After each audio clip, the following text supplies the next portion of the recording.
Sandy, when should you begin the process of looking at an independent school or a school in general? As soon as you find out that you're pregnant, or when your child is about 3 years old and in childcare? When is it ever too early to start looking? Actually, no, I don't think it's too early to start looking.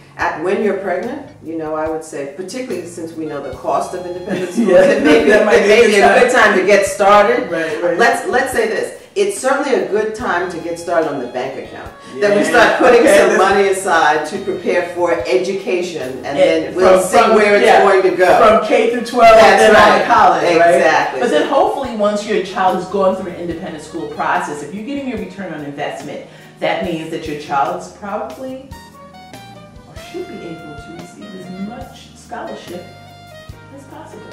You can look at it that way. Yes, you can. I would say that you can look at your investment that way. You can look at your investment that way. So college is free. That is right. They have gone through so much academic rigor that the school says, wow, we think we need this student. That's what I'm going to plan for. That's right. That's right.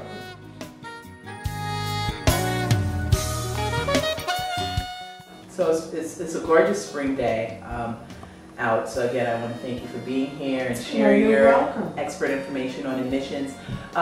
When we talk about the best time to begin the process of an independent school education, and looking at it, I'm really excited about our spring diversity recruitment event. It's a boutique event, June 3rd, Sunday, 3 to 6 p.m. at the Dwyer Cultural Center in Harlem, so you got to make sure that you come out, because again, it's going to be a great opportunity to begin the process of looking. Some people might say, well, I can wait until the fall, but why is the spring so important? Oh, I think the spring is very important. You really want to begin as early as possible. Once you start to delve into the whole independent school world, you find out you have more and more questions, and there are more and more schools that you can look at. And you want to get ahead of the game so that you can get those applications in.